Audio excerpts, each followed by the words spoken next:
Qadarullah Anda menikahi wanita yang dulu pernah berzina. Saat ini dia sedang proses taubat, tapi saya pernah mendapati dia coba kontak dengan mantannya lewat sosial media. Seorang psikolog mengatakan wanita tidak akan lupa dengan orang yang pertama berhubungan intim dengannya. Akhirnya saat ini saya tetap berusaha menerimanya jika taubat-taubatan nasuha dan bersiap cerai jika ia futur kembali maksiat, sambil cari istri lagi yang masih perawan untuk poligami.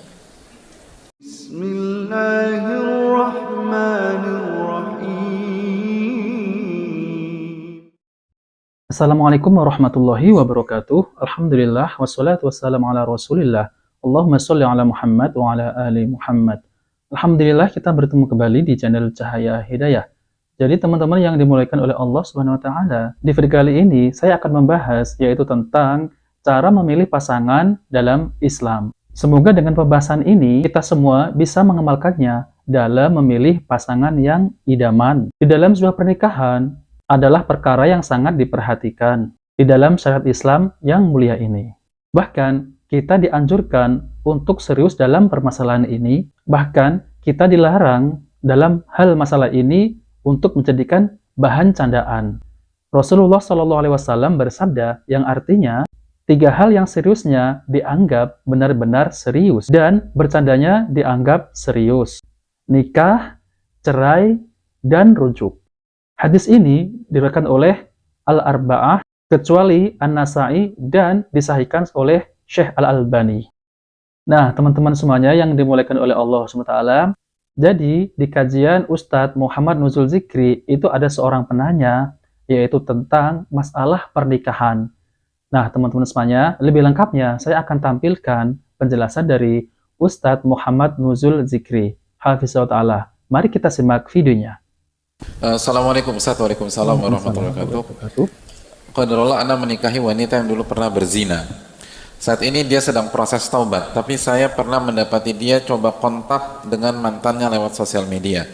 Seorang psikolog mengatakan wanita tidak akan lupa dengan orang yang pertama berhubungan intim dengannya.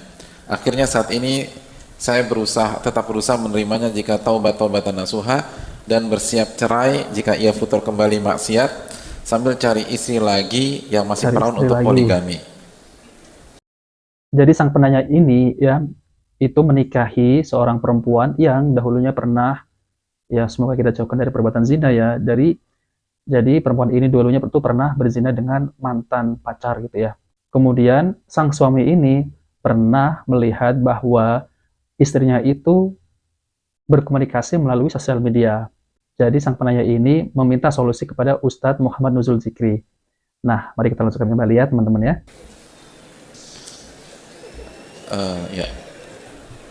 Terima kasih jazakallahu khairan pertanyaannya. Hadirin Allah muliakan. Yang pertama, kenapa artinya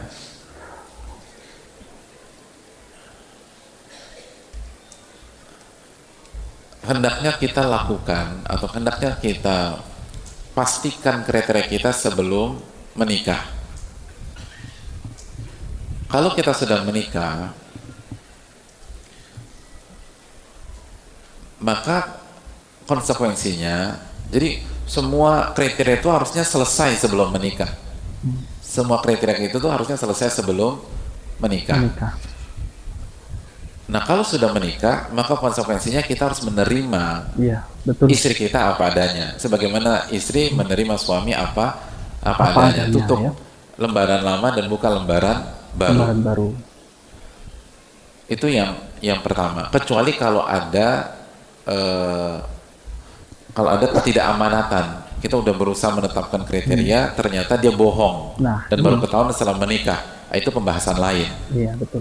Itu pembahasan lain, dan bisa jadi kasus seperti itu sebagian kasusnya bisa ke berpisah, masalah-masalah yang prinsip karena dibohongi dan tidak sesuai dengan fakta. Tidak sesuai dengan fakta. Itu poin yang pertama. Poin yang kedua, ketika istri kita mencoba mengkontak mantannya lewat sosmed, hendaknya kita cegah dan kita ingatkan untuk senantiasa bertakwa kepada Allah. Nah, teman-teman semuanya, jadi ini pelajaran penting ya buat para suami ya. Jika pasangan kita itu ya ada berhubungan kontak ataupun media sosial ya, melalui media sosial itu menghubungi ataupun menghubungi mantan pacar ya, itu harus cepat-cepat dicegah karena ini sangat berbahaya ya. Ya, sangat berbahaya. Harus dicegah, kemudian dinasihati ya. Karena kalau tidak dicegah, nanti akan terus berlaku kepada hal-hal yang diharamkan oleh Allah SWT, apalagi sampai ketemuan ya. Nah, teman-teman yang dimuliakan oleh Allah, mari kita simak kembali ya. Adapun sebagian pihak yang mengatakan wanita tidak lupa dengan orang pertama dia berhubungan intim, hadirin Allah muliakan, hal seperti ini belum nggak bisa sesederhana itulah. Iya, betul. Sebaliknya. Emangnya laki-laki lupa gitu dengan siapa pertama dia berhubungan intim? Kan, tapi kalau mungkin ada penekanan, hadirin, Nabi kita SAW itu menikah dengan ummahat nama-nama besar yang kita yang merupakan ibunda kita. Yang gadis kan cuma Aisyah radhiyallahu taala. Berarti kan yang lain istri-istri Nabi SAW itu hubungan pertamanya bukan dengan beliau sallallahu alaihi wasallam. Namun kalau kedua belah pihak komit untuk bertakwa, komit untuk beriman, dan komit untuk menutup semua lembaran lama, maka insya Allah Allah akan tolong. Allah akan tolong. Allah akan tolong.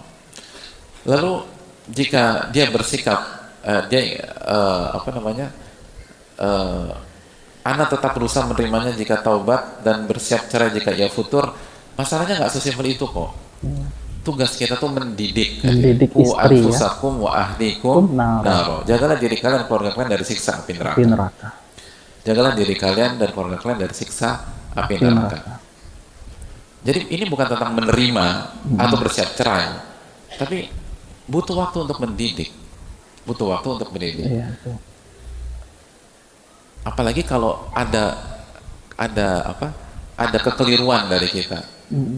Contoh kita kan hadirin, kita nih hidup rela di Jabotabek misalnya, dan kita tahu pergaulan di Jabotabek itu seperti apa. Artinya ketika kita memilih sosok pasangan dari masyarakat umum, dan calon kita misalnya baru taubat 1-2 tahun yang lalu, alias dia punya background lah sebagai anak atau orang yang bergaul di Jabotabek, maka kita harus siap dengan semua konsekuensi gitu loh. Dan kita harus siap dengan the worst case skenario terburuk dari backgroundnya gitu loh. Kalau kita nggak mau ke arah sana, ya jangan nyari yang dari lingkungan cari yang benar-benar steril dan seterusnya. Nah, sebagian kita hanya mau enaknya aja, gitu. Nggak ada laki-laki sempurna, nggak ada perempuan sempurna. Betul. Itu yang harus kita camkan. Kalau kita ingin pokoknya aku tuh orang yang sangat cemburu, nggak terima segala macam. Ya udah, cari yang sesuai dengan kriteria Anda. Lalu yang terakhir, poligami memang ada tentu saja, dan itu salah solusi. Tapi hati-hati masuk ke ranah ini, karena ini nggak mudah. Iya, betul. Tidak ini mudah, butuh ketakwaan, butuh keimanan, dan butuh kemampuan memimpin yang luar biasa. Adapun sebatas tidak puas dengan istri, lalu menjadikan ini pelarian, dikhawatirkan akan ada masalah. Makanya sebagian guru-guru kami, sebagian masyaikh itu sampai mengatakan begini, man sasan nisa'a sasan nasa. Barang siapa yang bisa memanage wanita, dia bisa memanage masyarakat. Jadi intinya itu ya, kalau kita mau punya istri ya, kita itu harus berusaha untuk mendidik. Jadi memang mendidik istri itu tidak mudah ya, mendidik wanita itu tidak mudah. Yaitu harus dengan kerja yang keras ya, yaitu dengan kesabaran ya, terus didik. Nah, mari kita lanjutkan kembali ya. Ngerti nggak maksudnya? Nggak. Belum pernah nikah? Barang siapa yang bisa mengatur wanita-wanita, maka dia akan bisa, dia punya kemampuan untuk mengatur masyarakat lebih luas. Karena mengatur wanita itu nggak mudah, hadirin. Iya, mendidik wanita tuh tidak mudah. Sangat sulit.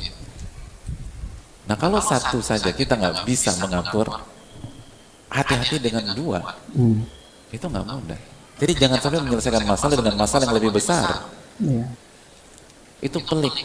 Makanya terakhir saya ingin sampaikan, terakhir, coba jujur dulu sama diri kita. Itu yang pertama. Perbaiki diri kita. Wa ma asabakum min musibatin fa bima kasabat aydikum.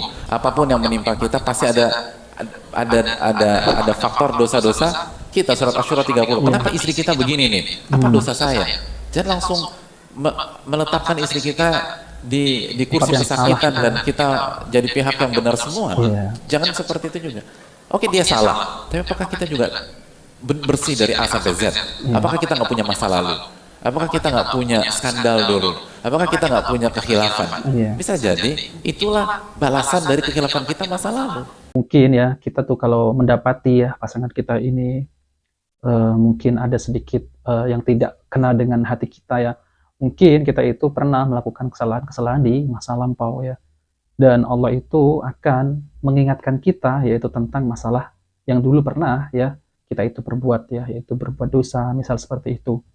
Dan pada akhirnya ya pasangan kita itu sulit untuk dididik, mungkin seperti itu ya. Mari kita kembali simak ya.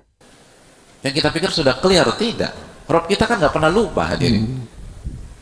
Coba evaluasi diri kita. Terus yang berikutnya, ngerti nggak kita konsep pernikahan? Salah satu hal yang dilupakan banyak orang dalam konsep pernikahan apa? Kata para ulama fikih, bahwa pernikahan bukan hanya tentang suka, tapi tentang kebutuhan. Kebutuhan ya Ustadz ya. Makanya para ulama fikih diantaranya Ibnu Ruslan dalam kitab Az-Zubad, beliau mengatakan sunnah li muhtajin mutikin lil uhab nikahu bikrin dzati dinin wa nasab. Nikah itu disunahkan bagi yang butuh dan mampu gitu ya, bagi yang butuh dan mampu. Maka menikah sangat berkaitan dengan kebutuhan. Kita pastikan dulu kita mengerti kebutuhan kita, baru setelah itu kita cari yang kriterianya sesuai dengan kebutuhan kita. Bukan sesimpel itu. Banyak orang nggak berpikir ke sana. Makanya kita tahu bersama kenapa Jabir menikahi janda. Nabi SAW mengatakan halan bikran tula'ibu hawa tula'ibu. Kenapa nggak nikahin gadis? Anda bisa bermain dengan dia bisa bermain dengan kamu. Kenapa nggak gadis? Apa kata Jabir? Saya punya adik perempuan yang kecil-kecil. Nah, itu kebutuhan ya. Beliau tahu kebutuhan. Untuk mengetahui kebutuhan, kita harus evaluasi diri. Kebutuhan kita apa sih? Oh, saya butuh ini. Lalu kita cari. Dan jangan minta semuanya. Ketika Jabir sadar bahwa beliau punya anak yang punya adik-adik perempuan yang kecil-kecil, maka beliau harus memilih. Beliau harus memilih antara gadis dengan segala keistimewaannya, namun biasanya lebih muda dan tidak bisa mengurus ya, mengemong atau merawat adik-adik perempuannya, atau milih janda tapi bisa merawat yang beliau punya background, mungkin tidak semudah gadis, tapi dia bisa megangin ini dengan pengalamannya. Maka Jabir milih yang janda. Jadi ini menunjukkan bahwa pernikahan butuh kejujuran dan butuh mengerti apa yang kita butuhkan. Jangan kecewa nikah, nanti kecewa nikah lagi, nggak akan selesai. Lalu nanti nggak ridho sama kita, dan akhirnya kita jadi contoh buruk di lingkungan, bukan hanya kepada kita, tapi kepada yang lain. Karena kita tidak menerapkan dengan benar. Dan butuh ketakwaan, hadirin sekalian. Walaupun kita bisa sadari juga masalah zina ini besar dan masih menghubungi mantannya itu juga masalah serius, tapi mungkinkah itu terjadi karena kita kurang menjadi pemimpin dan kurang dalam mendidik dan mengontrol istri kita. Wallahu ta'ala bishawab.